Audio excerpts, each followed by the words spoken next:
예, 여러분 반갑습니다. 지난 시간에는 우리가 뉴노멀 시대의 선교 방향을 어떻게 하면 좋겠는가, 주로 그 로잔 LGA 문서에 나타난 내용들을 중심으로 선교 방향을 살펴봤고요.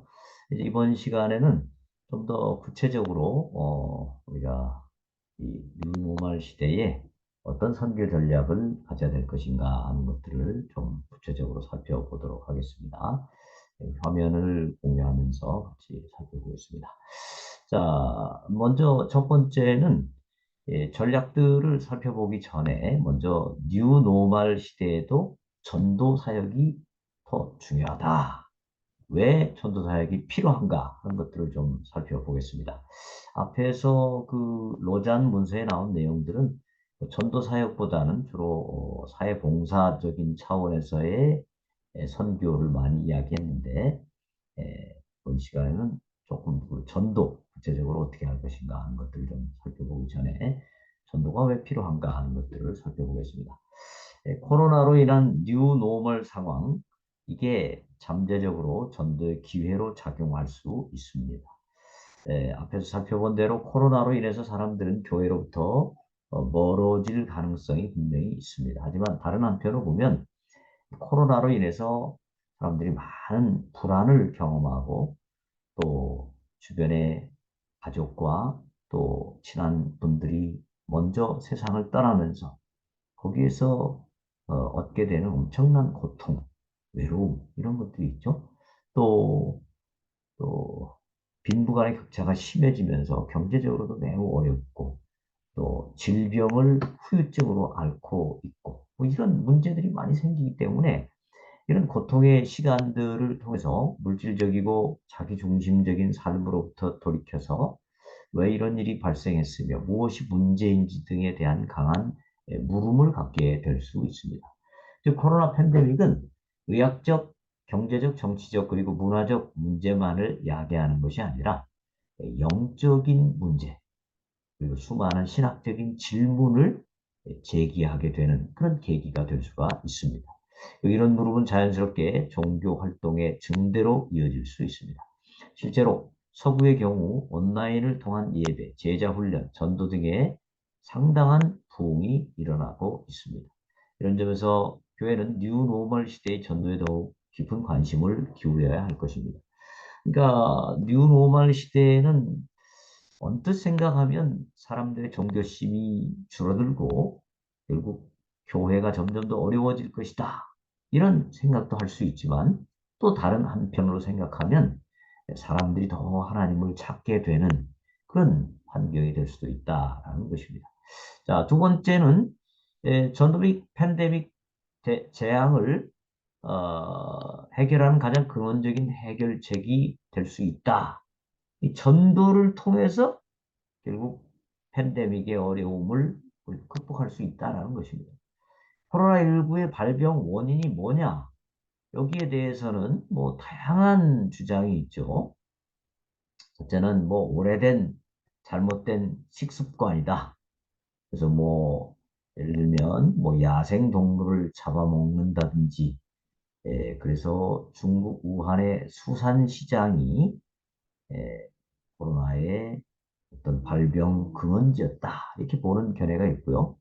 또 하나는 자연 환경 파괴, 즉 인간의 욕망으로 인해서 자연 환경이 파괴됐고 야생 동물의 서식처가 침범되면서 야생 동물에게만 존재하던 바이러스가 인간에게 전파되었다, 뭐 이런 주장. 또 도시 집중화, 도시가 너무 집중되어서 이런 일이 발생된 것이다, 그 부작용으로. 그다음에 특정 국가 또는 세력의 의도적인 제조, 뭐 이기에 대해서는 2024년 미국으로 망명한 홍콩 출신 앤니먼 박사라는 분이 중국 정부가 고의로 코로나19를 만들어 세계에 퍼뜨렸다는 충격적 소식과 함께 자신의 주장을 뒷받침하는 논문을 정보 플랫폼 제노도를 통해서 발표함으로써 이번 팬데믹이 중국의 생물 무기 개발과 무관하지 않음을 전 세계에 폭로한 그런 상황입니다. 어, 이 코로나19가 발생된 원인에 대해서는 뭐 워낙 다양한 주장들이 있기 때문에 뭐 어떤 하나가 결정적인지 아직까지는 뭐 밝혀지지 않고 있는 면이 있습니다만은 그 에, 어떤 그 전 세계를 지배하고자 하는 보이지 않는 정부, 뭐 일루미나티라든지 이런 세력들이 전 세계를 통제하는 하나의 수단으로 코로나 같은 전염병을 만들어내서 약한 사람들, 노인들을 빨리빨리 죽도록 만드는 그리고 그 사람들을 통제하는 이런 내 관심을 가지고 있었고 여기에 이제 중국이라고 하는 나라가 또 이런 것을 할 수 있는 하나의 좋은 실험장이 되었지 않았나.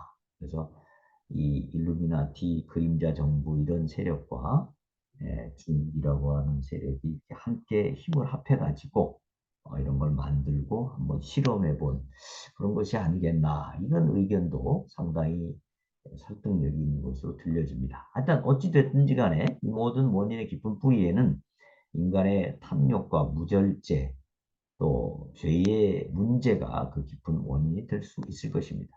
이런 점에서 로잔 문서는 성경은 이 모든 악의 원천들을 설명하며 선을 대적하고 고통을 더한 원인을 악으로 제시하고 있습니다. 이상명도 코로나의 근원을 악으로 보면서 코로나 바이러스 생물학적 발원지는 중국 우한이지만 근본적 진원지는 인간의 탐심이다. 이렇게 주장한 바 있습니다. 코로나 바이러스는 악의 실제라고 할 수 있으며 하나님의 자비에 대항하는 악의 수수께끼 하는 모델로 볼 수 있다는 것입니다. 결국 코로나 팬데믹 해결의 가장 근원적인 길은 죄 문제를 해결하고 하나님 앞에서 바른 삶을 살아가는 것이다. 이렇게 말할 수 있겠죠. 이건 코로나뿐 아니라 뭐 뉴노멀뿐 아니라 인류의 모든 문제가 결국은 나타난 현상은 사회 구조학일 수 있고 뭐 환경 문제일 수 있고 여러 가지가 있지만 그 모든 문제의 가장 깊은 뿌리에는 바로 인간의 죄 문제가 자리를 잡고 있는 거죠. 하나님을 대적하고 자기가 스스로 하나님이 되려고 하는 하나님과의 관계를 저버린 그런 인간의 죄가 거기에 자리를 잡고 있는 것이죠. 하나님과의 관계를 저버리게 되면 결국 어, 자기의 욕심과 자기의 이익을 무한대로 확대하려는 것이 인간의 기본적인 속성이기 때문에 거기로부터 모든 문제가 발생되는 것이죠. 자, 그렇다면 이 죄를 해결하는 길은 뭡니까? 바로 하나님께서 제시하신 구원의 길인 예수님을 영접하는 것. 이것이 길이고 그것을 하도록 돕는 것이 바로 전도 아니겠습니까?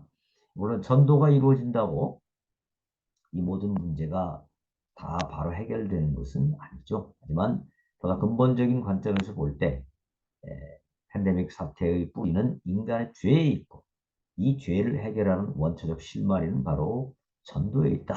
이것을 생각할 때 뉴노멀 시대의 선교에서도 역시 전도는 가장 우선적인 위치를 갖고 있다라는 것을 우리가 생각해야 되겠습니다.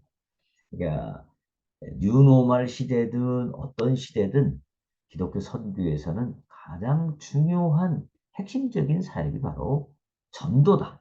그리고 다른 사역들은 이런 전도를 돕기 위한 어떤 부수적인 사역으로 보는 것이 적절한 관점이 될 것입니다. 자, 그렇다면 이제 조금 더 구체적으로 들어가서 그 전도를 어떻게 할 것이냐, 그 패러다임을 좀 살펴보겠습니다. 뉴노멀 시대 선교라고 해서 과거의 전통적인 선교 완전히 다른 선교 전략을 구사하는 것은 아니죠. 전도의 최종 목표는 뭐 어떤 상황이든 기본적으로 일치합니다. 따라서 주님의 명령에 근거해 2000년 동안 수행되어 온 선교의 목표는 유지해야 됩니다. 이 목표는 결코 우리 마음대로 바꾸거나 수정할 수 없습니다. 뉴노멀 시대에 더 효율적일 수 있는 전략들을 지속적으로 추구하며 새로운 선교 전략을 개발해야 되겠습니다. 되겠죠. 예, 자, 몇 가지 이 뉴노멀 시대의 선교 전략, 패러다임 생각해 보면요. 첫째는 다양한 인터넷 도구들을 활용한 그런 전도 전략을 생각해 볼 수 있습니다. 네, 코로나 발생 이전에도 세계는 급격하게 인터넷 세상을 향해 질주하고 있었죠. 그런데 코로나로 인해서 비대면의 필요성이 급증하면서 인터넷 도구들을 통한 의사소통과 업무 추진이 더욱 부추겨졌습니다. 이런 상황에서 교회는 급속한 디지털 사회화에 능동적으로 대처하는 창의적 선교 역량을 강화했습니다. 또 강화해야 됩니다. 물론 온라인을 통한 사역은 여러 가지로 만족스럽지 못한 면이 많이 있죠. 하지만 디지털 미디어를 통해 복음을 효과적으로 전달하도록 애쓰는 것, 그것은 뉴노멀 시대의 필수적인 선교 전략이 될 것입니다. 이상우는 이런 얘기를 했습니다. 이제는 모든 사람이 세대와 문화를 넘어서서 공간과 언어를 초월해 인터넷에 모여 살고 있다. 네. 여러분들이 지금 인터넷을 통해서 강의를 듣는 거 아닙니까? 네. 자, 온라인 사역은 왜 필요한가? 그곳에 선교의 기회가 가장 많이 존재하고 있기 때문이다. 이렇게 말하고 있습니다. 특별히 아직도 복음화율이 낮은 곳은 대부분 복음에 대해서 엄청난 저항이 있기 때문에 그곳에 복음화율이 낮은 것이죠. 그렇기 때문에 그것은 선교사가 직접 들어가서 복음을 전하기가 상당히 용이하지 않은 그런 환경이 많습니다. 이런 지역은 온라인을 통한 비대면 복음 전도도 상당히 필요한, 또 요구되는 그런 지역들이죠. 특별히 이런 지역의 문화와 상황에 적절한 기독교 콘텐츠를 개발해서 전달할 수 있는 채널을 만드는 것은 뉴노멀 시대에 꼭 필요한 선교 전략이 아닐 수 없습니다. 물론 이런 지역들은 디지털 문화가 덜 발달된 경우가 많죠. 아무래도. 그러나 뉴노멀 시대의 영향으로 이런 그 낙후된 지역도 디지털 문화가 조금씩 들어가고 더 활성화될 가능성이 커지기 때문에 이에 발맞춰서 인터넷을 통한 복음전도 전략 개발에 힘을 기울여야 할 것입니다. 이 얘기는 여러분이 오해하시면 안 되는 것은요. 우리 직접 들어가서 대면으로 또 우리의 삶을 보여주면서 선교하는 것이 필요 없다는 얘기가 아닙니다. 그건 그거대로 너무너무 중요한 핵심적인 전략이고요. 다만 이제 보완적으로 뉴노멀 시대가 되고 디지털 문화가 더 발달하니까 그런 시대에 우리가 그 시대에 또 맞는 선교 전략을 개발해야 된다라는 의미로 말씀을 드린 것입니다. 두 번째는 이 다양한 SNS를 통한 현지 지도력 양성 전략입니다. 선교의 가장 기본적인 원칙 중에 하나는 결국 최단 시간 내에 스스로 서가는 현지 지도력 그리고 자립교회를 세우는 것이죠. 특별히 신실한 현지 지도력을 세우는 것은 선교의 성패를 가르는 핵심 사역입니다. 위기 상황 때문에 선교사가 현지에 머물 수 없게 되어도 현지 지도자가 대신 선교를 지속할 수 있는 구조로 교회가 성숙해져야 되죠. 사도 바울 같은 경우도 보면 사도 바울이 그 당시에 어느 한 지역에 아주 오래 많이 머물지 않죠. 제일 많이 머문 곳, 에베소, 고린도 이런 데도 2년, 3년, 그 정도밖에 안 된단 말이죠. 그 짧은 기간에 머물렀지만 사도 바울이 거기를 떠날 수 있었고, 떠난 후에도 그 교회들이 건강하게 서갈 수 있었던 중요한 요인이 뭡니까? 바로 그 현지 지도력을 든든하게 세워놓은 것이죠. 현지 지도력이 그 지도자들이 바울을 대신해서 교회를 잘 세웠기 때문에 교회가 그만큼 건강하게 서갔다라고 볼 수 있습니다. 그런 점에서 현지 지도력을 양성해야 되는데 그 지도력을 양성할 때 SNS를 통한 지도력 양성 이것도 상당히 중요한 전략이 될 수 있다라는 것이죠. 물론 SNS를 통한 소통과 훈련은 대면 관계의 보완제이지 대체제, 아예 대면 강연을 하지 않고 뭐 SNS로만 할 수 있다. 이거는 아닙니다. 이건 역시 신뢰를 가져오고 하나됨을 가져오고 관계의 에너지를 위해서는 역시 정기적인 대면 모임이 훨씬 더 효율적입니다. 그건 뭐 틀림없습니다. 또 아직도 많은 지역이 SNS 보급이 미약하고 성능도 미흡한 경우가 많죠. 그렇기 때문에 SNS를 통한 선교 사역 분명히 한계가 있습니다. 하지만 뉴노멀 시대에는 대면 사역만으로는 결코 효과적인 사역을 감당할 수 없기 때문에 비대면 사역 전략을 개발해야 됩니다. 이 정봉현의 이야기를 따르면 SNS가 왜 필요하냐? 이런 얘기를 합니다. 하나님은 지구촌의 인류 사회를 디지털 도로, SNS 소통 및 가상 공간에 거주하도록 종합적인 정주 환경을 조성해 왔다. 글쎄요, 이게 뭐 하나님께서 조성하신 건 아니고 사람들이 한 거죠. 하나님께서 그것들 또 허락하신 면이 있죠. 네. 전 세계 80% 이상은 어느 정도 문화 충격, 공간을 극복한 선교 참여가 가능하도록 디지털 환경이 지금 많이 만들어져 있습니다. 더 이상 가상 공간은 허구가 아니고 기독교 윤리를 바탕으로 한국교회가 선교를 수행해야 하는 신세계가 되었습니다. 가상 공간, 이게 이제 하나의 세계죠, 또. 미래 거대한 변화를 선제적으로 대응할 때 하나님의 영광을 드러내는 기회이며 새로운 생명 세상을 창조하는 공간이 되는 것입니다.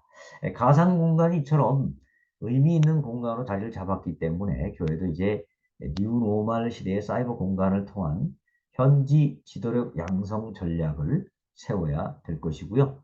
이를 위해서 교회가 더욱 능동적이고 선제적으로 준비를 해야 될 것입니다.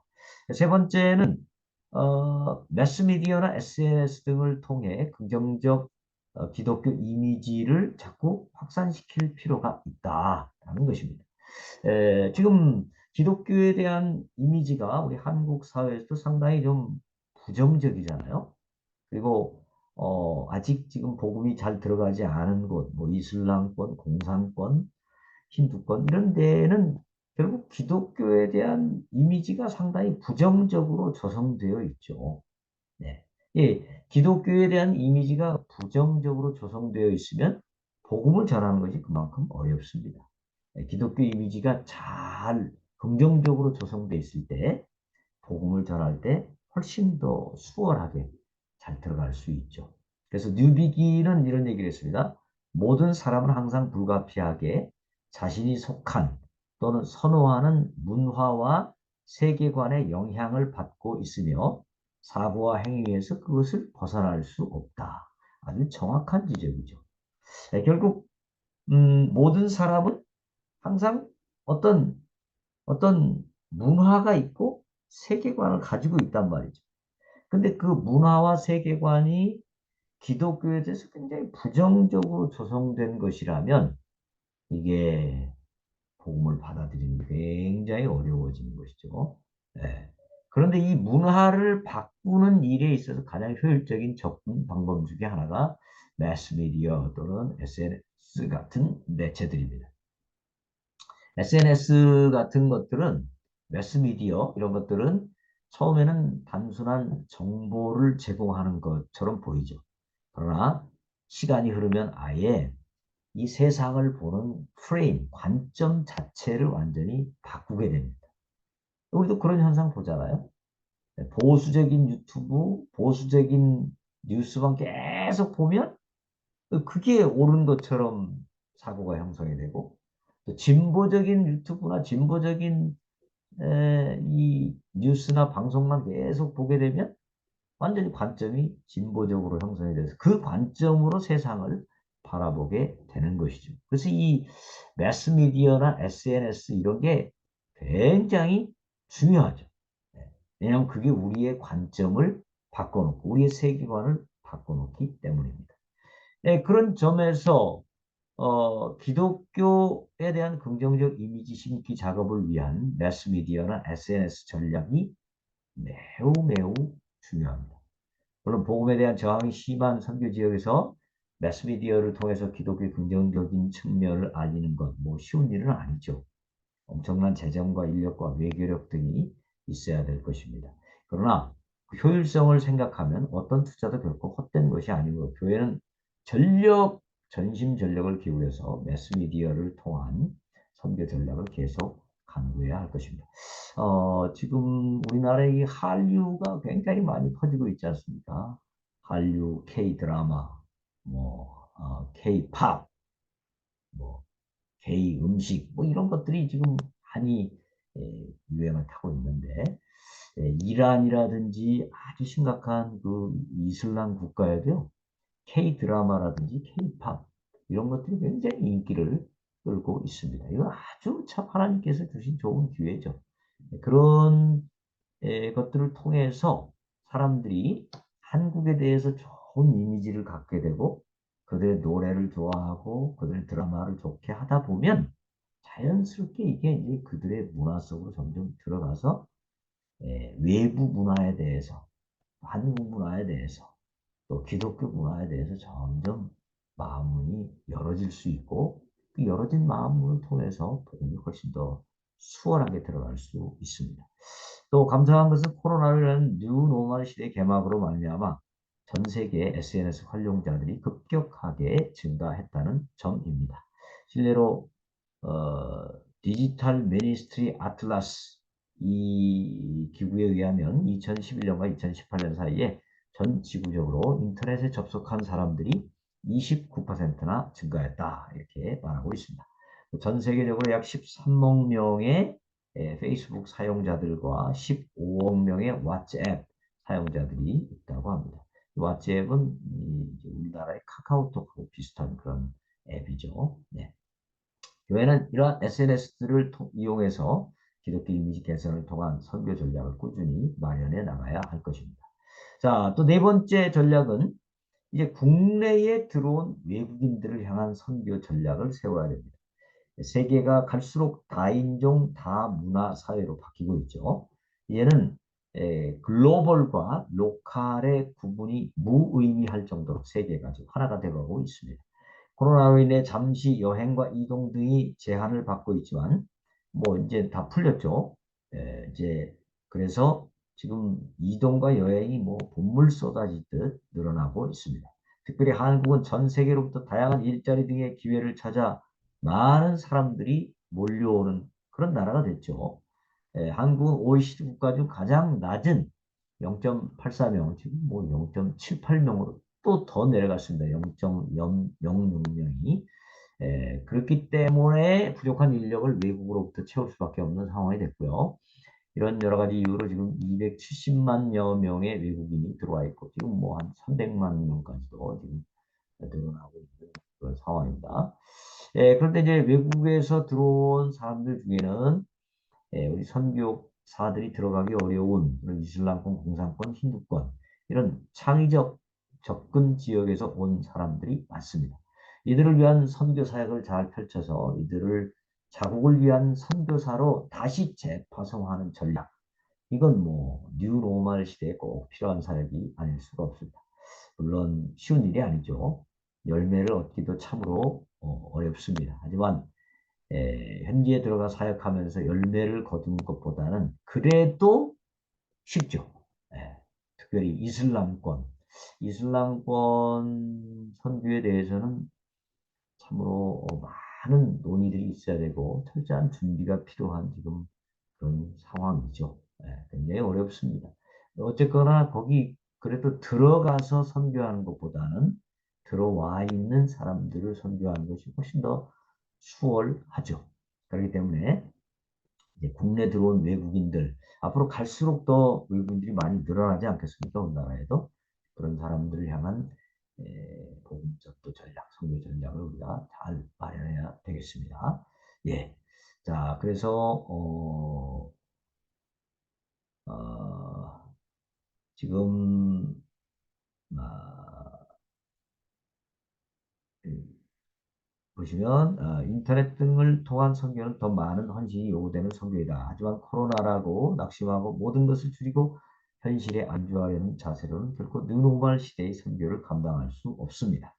네, 그래서 어려운 때일수록 더 헌신을 재다짐하고 일어서서 시대에 맞는 새로운 패러다임을 지속해서 개발하고 수행하는 교회들이 나타나기를 바라고요. 이런 창조적인 발전을 위해 로잔이 또 기여할 수 있기를 기대해 봅니다. 네, 자, 오늘 강의는 여기까지 하도록 하겠습니다. 예, 여러분 수고 많으셨습니다.